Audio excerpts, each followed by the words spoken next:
90% orang menganggap mobil hanyalah sebuah moda transportasi untuk pindah dari poin A ke poin B. Sementara 10% sisanya menganggap mobil adalah sebuah karya yang luar biasa. Makanya kita beruntung jika terlahir di yang 10% itu. Biasanya orang yang awam akan mobil menganggap mobil itu kencang berdasarkan bentuknya, bukan mesinnya. Jadi nggak aneh, kadang kita punya teman yang pas ngeliat mobil yang bentuknya aneh dikit langsung bilang supercar. Nah, kali ini dia mau kasih tahu ke kalian 5 mobil yang orang awam anggap adalah mobil yang kencang. Sebelum kita mulai videonya, jangan lupa untuk subscribe dulu channel Pricebook Otomotif. Sekarang, kita ke listnya. Memang secara tampang, Mitsubishi Lancer Evo sangatlah sangar. Mukanya seperti orang yang sedang marah. Kalau kita melihat mobil ini di spion kita, seolah-olah mobil ini mengatakan, "Heh, minggir loh." Apalagi dengan akselerasi 0 ke 100 km per jam yang tuntas dalam 4,4 detik. Siapa yang nggak nganggap mobil ini kencang? Tapi masalahnya Lancer ini juga punya versi murahnya, yaitu Lancer EX, yang hanya menggunakan mesin 2000 cc dan transmisi CVT. Di mata orang yang nggak ngerti mobil, kedua mobil ini dianggap sama aja. Kasihan Lancer Evo. Sebenarnya secara tenaga Lancer EX ini nggak pelan-pelan amat kok. Karena mesin 2000 cc-nya mampu menyemburkan tenaga 155 horsepower dan torsi 199 Nm.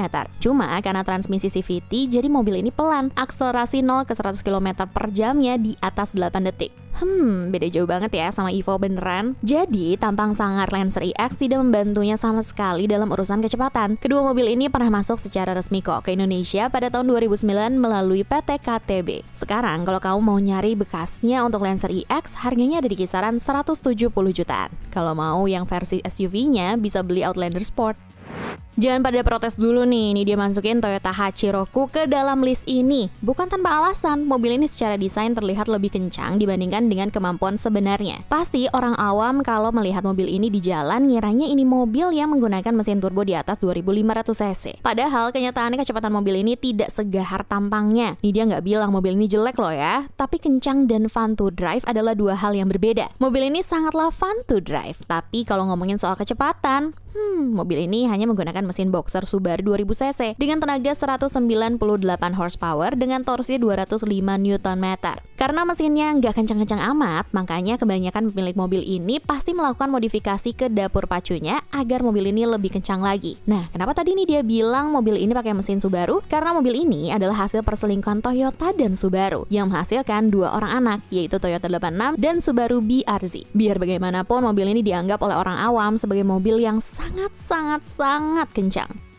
Kemudian dari merek sebelah ada Mazda MX-5 Miata yang juga sangat fun to drive, namun kalau bicara soal kecepatan, ya pelan. Roadster terlaris di dunia ini juga cukup terkenal di Indonesia karena Cabriolet Challenge yang kemarin tuh. Apalagi ini merupakan satu-satunya mobil convertible yang harganya di bawah 1 miliar di Indonesia. Namun memang kita sangat jarang melihat mobil ini di jalan karena dengan harga 800 jutaan, sepertinya orang Indonesia lebih memilih untuk membeli SUV leather frame deh. Namun ketika orang awam melihat mobil ini, pasti mobil ini dianggap punya tenaga di atas 300 horsepower. Padahal mobil ini hanya menggunakan mesin dengan kapasitas 2000 cc Skyactiv G dengan tenaga 181 horsepower dan torsi 205 Nm.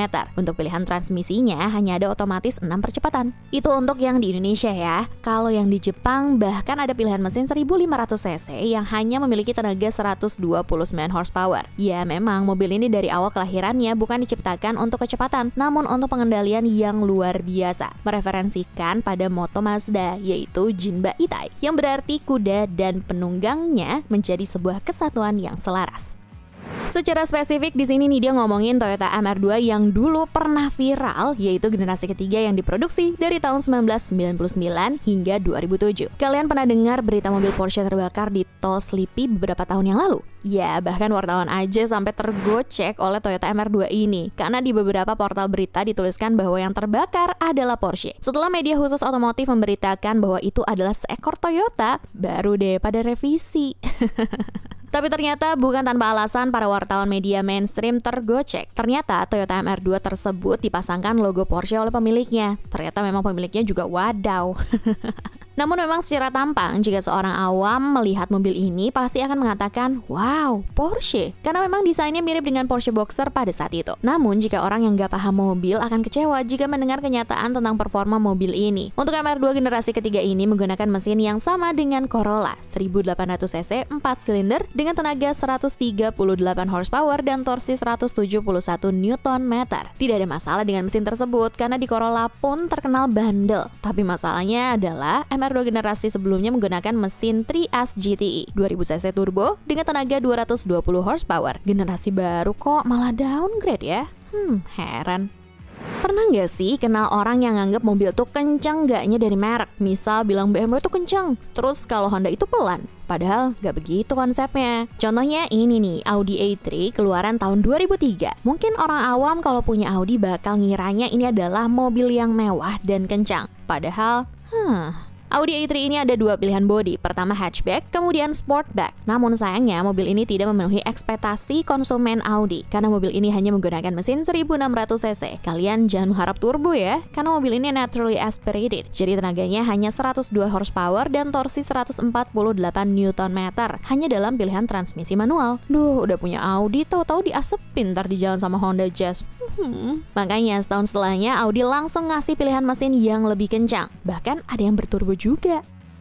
Itu dia list mobil yang dianggap kebanyakan non-petrolhead adalah mobil yang kencang, padahal pelan. Like dan share dulu ya sebelum menutup video ini. Nidia pamit, ciao Bella.